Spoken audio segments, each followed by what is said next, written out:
سب باپ ہی اچھے ہوتے ہیں. ہر بچے سے پوچھیں والد کیسا ہے, وہ کہے گا جی والد کمال کی شخصیت ہے. ڈاکٹر صاحب باحیثیت والد آپ نے کیسا پایا ان کو؟ اچھا, اس میں نا تھوڑا سا آپ کو بتانا چاہوں گا کہ میں سب سے چھوٹا, اور سب سے چھوٹا ہونے کے لحاظ سے وہ ابن انشا نے کہا تھا نا کہ عموماً آخری بچہ جو ہے وہ لاڈ پیار سے بگڑ جاتا ہے, تو بہتر کہ آخری بچہ ہونا ہی نہیں چاہیے.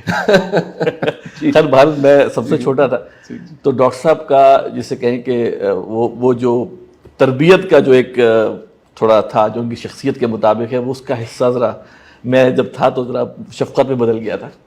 اب بھی شروع میں اپنے جو ہمارے میرے بڑے بہن بھائی ہیں ان کے ساتھ تھوڑے ذرا زیادہ اس لحاظ سے تھے کہ وہ پوری نظر رکھتے تھے, لیکن اس کے بعد جب ان کے کام بڑھ گیا تو پھر وہ ظاہری بات درس و تدریس پورے ملک سے باہر بھی, تو اس طرح کا ٹائم تو نہیں ملا. لیکن بہرحال ڈاکٹر صاحب کے ساتھ سب سے زیادہ لمبا عرصہ رہنے کا موقع مجھے ہی ملا بیٹوں میں, کیونکہ جن کی شادیاں ہوتی گئیں تو وہ الگ ہوتے رہے. کیونکہ ہمارے ہاں وہ پردے کا شرعی نظام ہے, تو بھابھی سے بھی پردہ ہوتا ہے, صحیح, تو بہنوئی سے بھی پردہ ہے میری, تو اس لحاظ سے تو وہ الگ کرتے گئے. ٹھیک ہے. باقی ڈاکٹر صاحب نے, چونکہ میں نے ان کو اپنی شعوری زندگی میں کبھی دنیا کماتے ہوئے نہیں دیکھا. اللہ حافظ. صحیح جی. کبھی ان کو کسی حوالے سے اس طرح کے کوئی کاروبار یا فلاں کبھی بھی نہیں دیکھا. لہٰذا ان کو میں نے ایک ہی کام میں دیکھا, وہ لوگوں کو قرآن کی طرف بلانا, قرآن کا پیغام سمجھانا اور قرآن کی تعلیمات کو نافذ کرنے کی کوشش کرنا. تو میں نے ان کو جو دیکھا ہے وہ ایک استاد کی حیثیت میں بھی, ایک رہنما کی حیثیت میں بھی, اور انہوں نے مجھے کسی چیز پہ پش نہیں کیا, بلکہ میں نے کہا کہ وہ میرے سے ایکسپیکٹ یہ کرتے ہیں, اور بات بھی صحیح ہے دین کے لحاظ سے بھی, تو کوشش کی کہ ان کو ان کی ان باتوں کو پر چلا جائے. لیکن میں سمجھتا ہوں کہ میرے ساتھ تھوڑا شرمی والا معاملہ معاملہ تھا.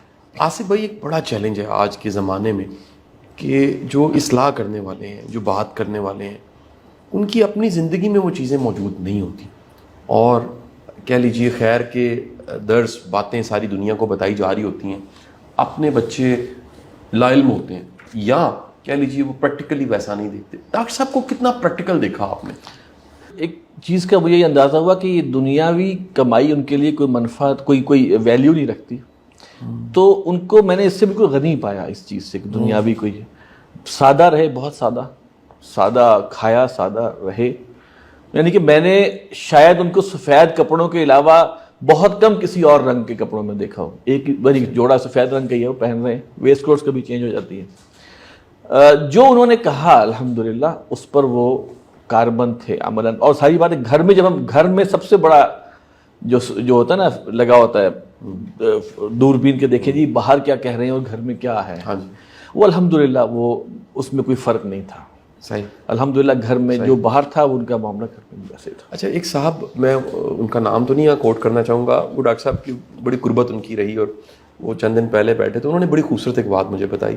وہ کہتے ہیں کہ ڈاکٹر صاحب جو ایک وراثتی ہوتے ہیں حقوق, یعنی جو چیزیں آ رہی ہوتی ہیں ان کی تقسیم میں بھی انہوں نے تقسیم کر دیا کہ یہ بہن کو دے دو, دوسروں کو دے دو, مجھے نہیں چاہیے. ایسا ہی تھا؟ نہیں, اصل میں ایسا تھا کہ ظاہری بات ہے وراثت تو وفات کے بعد ہی ہے, اس سے پہلے جو بھی ہے وہ ہبہ کر دینا ہے. اچھا, ہبہ کا معاملہ یہ ہے کہ انہوں نے یقیناً اس ایک کچھ ایریا جو شروع میں جو ہمارا گھر تھا ایک اسلام پورہ میں, اس کو بیچا, اس میں سے کچھ جو حصہ بیٹیوں کا تھا وہ ایک ہمارے چچا کی کمپنی تھی اس میں لگایا, اور بیٹوں کے لے کر تو ایک ماڈل ٹاؤن میں اس وقت زمین سستی ہوا کرتی, 76, 77, 78 میں تو آپ کو پتہ, تو اس وقت لے کے وہاں پر 4 کوارٹر نما گھر ایک اس میں بنا دیا, تو بیٹوں کو وہ دے دیا تھا وہ. لیکن جب ڈاکٹر صاحب فوت ہوئے نا, تو اس کے بعد جب ہمیں جو تقسیم ہمیں سامنے جو بھی کچھ آیا, تو میرے خیال سے کوئی بھائیوں کو 55,000 روپیہ فی بھائی ملا تھا, جو بھی صحیح جی, واٹ واز لیفٹ. اس کے علاوہ کچھ اور نہیں تھا. باقی ان کی کچھ ہم نے کپڑے آپس میں, ان کے استعمال کی چیزیں آپس میں ہم نے وہ بھی سوچ سمجھ کے جس طرح بھی ہوا, تو دیٹ واز اٹ. آصف بھائی, ایک سوال میرا یہ بھی ہے کہ ہم پرانے نام علامہ محمد اقبال اور بڑے بڑے نام جنہوں نے کوئی خیر کا کام کیا کوئی تاریخ میں، ان کے نام پڑھتے ہمیں لگتا ہے پرابلم فری لائف تھی، کوئی مسئلہ نہیں تھا، بس یہ بڑا کام کیا اور دنیا سے چلے گئے. حالانکہ بڑے چیلنج ہوتے ہیں. وہ سب کے سب چیلنج جو ڈاکٹر صاحب فیس کرتے رہے، آپ نے خود اپنی آنکھوں سے کیا دیکھا اور ان کو کس طرح سے ان چیلنجز کو دیکھتے رہے؟ کہ ایک چیلنج ان کی زندگی میں وہ بھی آیا کہ کبھی کہ کوئی ایک خاص مکتب فکر جو ہے وہ ڈاکٹر صاحب کے خلاف ہوا. بہت بعض اوقات فتوے بھی نکلے، لوگوں نے کہا جی اب آپ کی جان کو خطرہ ہے وغیرہ. ڈاکٹر صاحب نے کہا کہ جان اس وقت تک نہیں نکلے گی جب تک اللہ کا امر نہیں ہے. اور بعض اوقات ان کو کسی نے آفر بھی کیا جی ہم آپ کو سیکیورٹی دیتے ہیں، تو ڈاکٹر صاحب نے کہا کہ باڈی گارڈ صرف باڈی کو سیکیور کر سکتا ہے، جان کو نہیں کر سکتا، لہذا ان کو بھجوا دیا واپس. تو الحمدللہ. باقی دیکھیے ان کی جو ڈپریشن یا جو وہ جب وہ اپنے آپ کو بہتر فیل کرتے تھے وہ اسلام اور ملک کی حالات کے حوالے سے تھا. میں نے کہا نا فائنینشلی تو میں نے کبھی ان کو دیکھا ہی نہیں کوئی وہ اس طرح کے کر رہے ہیں. اچھا بچوں کو بھی انہوں نے حالانکہ بہت ساری آفرز تھیں کہ جناب بچوں کو باہر بھیج دیں. ڈاکٹر صاحب نے کہا نہیں، میں اپنے بچوں کو باہر بھیج کے ضائع نہیں کرنا چاہتا. الحمدللہ ہم سب بہن بھائی سب ادھر ہی ہیں. تو زیادہ تر لوگ پریشان دنیاوی معاملات اپنے فائنینشیل سے، ڈاکٹر صاحب اس سے اللہ تعالیٰ نے ان کو نکالا ہوا تھا.